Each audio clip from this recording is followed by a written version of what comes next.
খেজুর কিশমিশ দিয়েছি, খেজুরের আটি খেয়ে আটকে গেছে। ভয় পেয়ে গেছি, মাথায় এরকম মারছি, ওই জন্য হসপিটালে না নিয়ে দৌড়াতে হয়। কি হয়েছে জানিস? আজকে খেজুরের বীজ খেয়ে নিয়েছি। अरे कहना क्या चाहते हो? খেজুর দিয়েছি দুটো ধুয়ে, খেজুরটা খা। খেতে গিয়ে ব্যাস গলায় আটকে গেলে, আটকে গেছে। আর এরকম মাছ চোর নিজে এরকম করছে, আমি তো ভাবছি হসপিটালে নিয়ে দৌড়াবো না কি রে বাবা। তো এই যে প্লাস্টিক আমার হাতে দিয়েছে, আমি এক হাতে নেবই করে। তো যাই হোক, চলো মাছগুলো আগে তুলে নিই। তো এতগুলো মাছ নিলাম, কোথায় ছাড়বো জানি না এখনো। কেমন আছো সবাই? কুণাল পাত্র ব্লগসে সবাইকে স্বাগত। আজকে ইন্ট্রোটা একটু আলাদাভাবে দিচ্ছি, কারণ অনেক দিন ধরে বাড়ি মেরামতের কাজ চলছে, আর সবাইকে বলছি বাড়ি মেরামতের ব্লগে সবাইকে স্বাগত। কিন্তু আজকে জানি না কাজ করবো কিনা, কারণ শরীর ভীষণ টায়ার্ড। যদি কাজ করি সেই ব্লগটা তোমরা তো দেখতে পাবে, তার জন্য পুরো ভিডিওটা দেখতে হবে। আপাতত এখন যাব একটা ইন্টারেস্টিং জিনিস আনতে। তো চলো আগে ব্লগটা শুরু করা যাক। উত্তেজনা ভরা দিন, সবার সাথে ভাগ করে মেসেজ দিল মোবাইল, জীবন চলছে রঙিন পথে। কুণালের লাইফ দেখো এত স্টাইল, ইউটিউবে লাইভ লগিং এর ফাইল। আমি এখন যাচ্ছি তারকের বাড়ি, কিন্তু কেন? অ্যাকোরিয়ামের মাছ আনতে। এবার তোমাদের মাথায় একটা প্রশ্ন আসতে পারে যে তারক এত মাছ দিয়ে পায়, প্রায় আমাকে অনেক মাছ দেয়। এবার ওর জানাশোনা সবাইকে বলা আছে, বা যদি জানতে পারে ও যে সে মাছগুলো রাখবে না, এবার তখন আমার কাছে নিয়ে চলে আসে, নিয়ে যে তোমাকে রাখতাম না, দাও, আমার একটা বন্ধু আছে, ও অ্যাকোরিয়ামে মাছ রাখে, তো দাও, ও রাখবে, কোনো অসুবিধা হবে না। তো আজকেও একজনের বাড়ির থেকে মাছ নিয়ে ওর নিজের বাড়িতে রেখেছে, এবার সেগুলো আমাকে নিয়ে আসতে হবে। এবার মেন কথা হচ্ছে, আমার অ্যাকোরিয়াম নোংরা হয়ে পড়ে আছে, আর যেই মাছগুলো আনবো ওই মাছগুলো অন্য কোনো মাছের সাথে রাখা যাবে না, আলাদা একটা ট্যাঙ্কে রাখতে হবে। এখন ট্যাঙ্কও নেই, এবার নিয়ে তো আসছি, জানি না এখন রাখবো কোথায়, আমি বুঝতে পারছি না। তো আপাতত চলো গিয়ে দেখি আর নিয়ে আসি। চলে এসেছি তারকের বাড়িতে। তো তারক একটু মুখটাকে দেখিয়ে দে তোর, ওই কলার উঁচু করে। তো তারকের অ্যাকোরিয়ামটা আগে দেখো, ছোট্ট অ্যাকোরিয়াম। তো ওই দাঁড়া এখন তুলিস না, আমি ভিডিওটা করে নিই। তো এই যে প্লাস্টিক আমার হাতে দিয়েছে, আমি এক হাতে নেবই করে। তো যাই হোক, চলো মাছগুলো আগে তুলে নিই। তো একবার দেখাই দেখি কোথায় মাছগুলো। তো এই যে দেখতে হচ্ছে অনেক, এই চিকলেটই আছে না শুধু? চিকলেট আছে, অনেকগুলো চিকলেট আছে। তো চলো চিকলেটগুলো তুলে নিই আগে। আমাদের মাছ নেওয়া কমপ্লিট। দেখতে পাচ্ছ ব্লু আইস, ইয়েলো আইস না কি সব বলে এগুলোকে, অনেক কিছু আছে। তো এতগুলো মাছ নিলাম, কোথায় ছাড়বো জানি না এখনো। এবার একটা অ্যাকোরিয়ামে আবার ছোটো ছোটো বাচ্চাও আছে। এবার যদি ওই অ্যাকোরিয়ামে ছাড়ি, বাচ্চাগুলো এগুলো খেয়ে তো নেবেই। মা এসে যা চেল্লাবে, হয়ে গেল। কারণ সকালবেলায় এনে দেখছি, চলো আগে বাড়ি যাই, এই কী করি। তো নিয়ে চলে এসেছি মাছ বাড়িতে। এবার এই অ্যাকোরিয়ামেই ছাড়বো। তার আগে অ্যাকোরিয়ামের অবস্থাটা দেখো, মানে এতদিন পরিষ্কার করা হয়নি, পুরো বালি সিমেন্টে ভরে গেছে এই বাইরেটা। এবার দুখানা মাছ এর মধ্যে রয়েছে এখনো।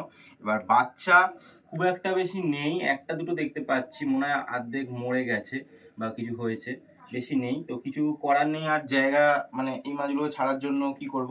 এবার মেন এইখান থেকে বাচ্চাগুলো তোলাও যাবে না। আর এই অ্যাকোরিয়ামে অনেক মাছ ছিল আগে, সব মাছ মানে সরিয়ে দিয়েছি। এখান থেকে দুখানা মাছ মাত্র রয়েছে, ওরা বাচ্চা দিয়েছে। এবার এই পেয়ারটা থাকলে পরে আবার বাচ্চা দেবে, তো এই পেয়ারটাকে আলাদা করব। আপাতত চলো এখানেই ছাড়ি, কিছু করার নেই। হচ্ছে অ্যাকোরিয়ামের সামনের লুক। তো দেখতে পাচ্ছ কি বিচ্ছিরি হয়ে রয়েছে, পুরো সিমেন্টিং হয়ে রয়েছে, এগুলো সব পরিষ্কার করতে হবে। এবার এই অ্যাকোরিয়ামটাকে আমি ভাবলাম সরাবো। এবার সরাবো যে, তো এবার মাছগুলোদের মধ্যে ছাড়ছি, আবার এই মাছগুলোকে তোলা হবে, তো মাছগুলোও স্ট্রেসে চলে যাবে। তো কিছু করার নেই আপাতত, এখন তো আপাতত এখানে রাখি, দুদিন বাদে সরাবো, এক্ষুনি সরাচ্ছি না। তো সেই জন্য এখন থাকুক আপাতত 2-3 দিন, তারপর সরাবো। মাছগুলোকে ছেড়ে দিই, তেমন কিছুই না।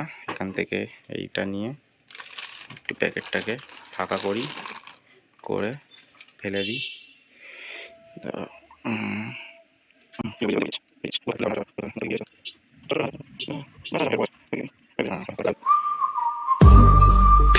মা চলে আইছে। তো মা দেখো মাছগুলো দেখো। বাবা শিবরাম না না, বলে এটা হচ্ছে চিকলেট বলে, চিকলেট। চিকলেট। হ্যাঁ, কিন্তু ওই যে একটা দুটো বাচ্চা ছিল, বাচ্চাগুলো মরে যাবে আর কি। তো এর মধ্যে ছাড়লি কেন? আর কোথায় ছাড়বো? ওইটার মধ্যে ছাড়তে পারতিস। মেরে ফেলে দেবে সব মাছকে।